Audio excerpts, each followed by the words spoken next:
નમસ્કાર મિત્રો, અક્ષર અકાદમીના online platform પર હું પ્રોફેસર ડૉક્ટર વી રાઠોડ આપનું સ્વાગત કરું છું. સ્પર્ધાત્મક પરીક્ષાની તૈયારી કરતા ગુજરાતના વિદ્યાર્થીઓને જરૂરી માહિતી અને માર્ગદર્શન મળી રહે એટલે અમે જુદા જુદા વિષયના વિડીયો આપને સમક્ષ મૂકીએ છીએ. આજે આપણે ગુજરાતી વ્યાકરણ અંતર્ગત વાક્ય શુદ્ધિનો મુદ્દો જોઈશું. મિત્રો, આ ટોપિક પરીક્ષામાં બે રીતે ઉપયોગી છે. એક તો MCQ પ્રકારના ક્વેશ્ચન્સ કે જેમાં કયું વાક્ય ભાષાકીય શુદ્ધ છે કે અશુદ્ધ છે, અને જે ડિસ્ક્રિપ્ટિવ પેપરો છે, વર્ણનાત્મક પેપરો, જીપીએસસી, યુપીએસસી, પીએસઆઈની મુખ્ય પરીક્ષા, CCEની મુખ્ય પરીક્ષા, રેવન્યુ તલાટીની મુખ્ય પરીક્ષા, અને ટૂંકમાં જ્યાં દરેક જગ્યાએ વર્ણનાત્મક ગુજરાતી પેપર છે એ બધામાં લેખન શુદ્ધિ એક ખૂબ અગત્યનો ટોપિક છે. એટલે તેના માટે પણ આ ટોપિક અગત્યનો છે. જોઈએ વિગતો. તૃપ્તિએ કહ્યું કે તેનાથી આગળ ચલાશે નહીં, ભાષાકીય રીતે અશુદ્ધ છે. તૃપ્તિએ કહ્યું કે મારાથી આગળ ચલાશે નહીં. શિક્ષકે કહ્યું કે તેઓ વર્ગમાં ગેરશિસ્ત ચલાવી લેશે નહીં.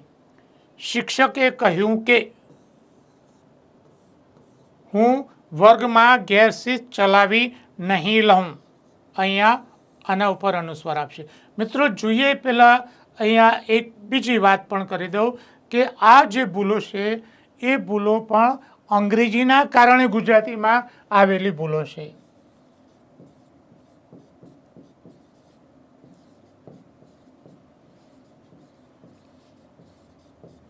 અંગ્રેજી વાક્ય રચનાને કારણે ગુજરાતી વાક્ય રચનામાં આ અશુદ્ધિ આવી છે.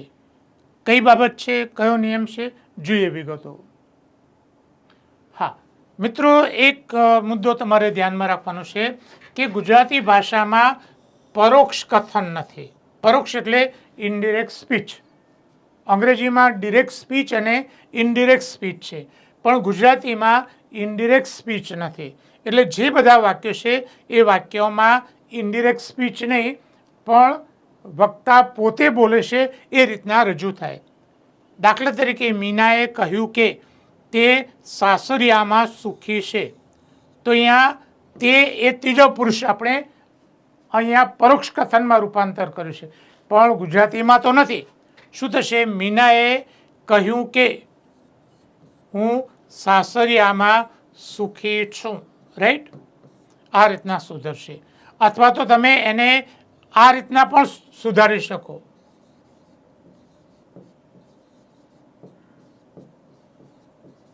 મીનાએ કહ્યું હું સાસરિયામાં સુખી છું. રાઈટ? આ રીતના પણ તમે સુધારી શકો. રીનાએ કહ્યું કે તે 4 દિવસ શાળામાં આવશે નહીં. રીનાએ કહ્યું કે તેની જગ્યાએ શું મૂકીશું? હું, એ પોતે બોલે છે તેમ. કહ્યું કે હું 4 દિવસ શાળામાં આવશે નહીં. શું થશે? આવીશ નહીં. રાઈટ? એટલે પાછળ પણ અહીંયા સુધારો થશે. રાઈટ? શેઠે કહ્યું કે તેઓ આવતા મહિને અમેરિકા જવાના છે. શેઠે કહ્યું કે હું આવતા મહિને અમેરિકા જવાનો છું. પછી આ બદલાશે. રાઈટ? સરપંચે કહ્યું કે તે ગામનો સર્વાંગી વિકાસ કરશે. સરપંચે કહ્યું કે હું ગામનો સર્વાંગી વિકાસ કરીશ. રાઈટ? રાઈટ? આ ફેરફાર થશે. જોઈએ એના પછીનો મુદ્દો. બાએ કહ્યું કે તે આજે ઉપવાસ કરશે. તો બાએ કહ્યું કે શું થશે? હું આજે ઉપવાસ કરીશ. બધા એકી સાથે બોલી ઉઠ્યા કે તેઓ આવું ચલાવી લેશે નહીં. તો અહીંયા તેઓની જગ્યાએ શું આવશે? બહુવચન છે એટલે અમે. બધા એકી સાથે બોલી ઉઠ્યા કે અમે આવું ચલાવી લઈશું નહીં.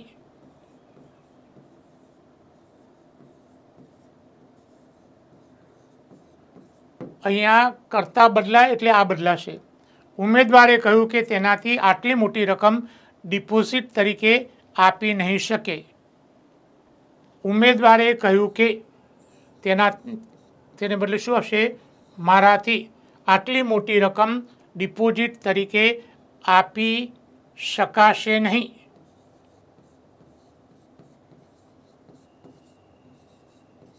રાઈટ, નહીં ને તમે આમ પણ લખી શકો. રાઈટ, બંને જોડણી સાચી છે. સલ્લાએ કહ્યું કે તે આ બાબતે કશું જાણતી નથી. સલ્લાએ કહ્યું કે હું આ બાબતે કશું જાણતી નથી. અહીંયા ફેરફાર નહીં થાય. રમેશે કહ્યું કે તેનાથી એક મોટી ભૂલ થઈ ગઈ છે. તેનાથી ને બદલે શું આવશે? મારાથી.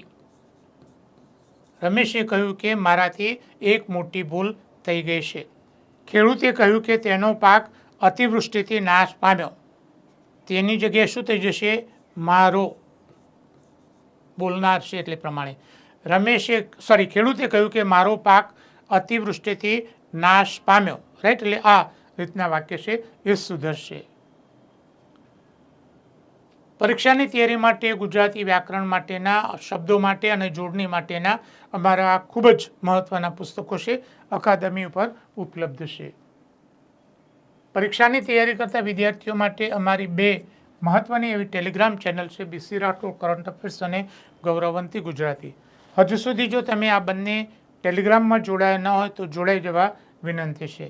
વધુમાં અમે અમારું મેટર ઇન્સ્ટાગ્રામ અને ટ્વિટર ઉપર શેર કરીએ છીએ, તો મારા બંને પ્લેટફોર્મને ફોલો કરવા વિનંતી છે.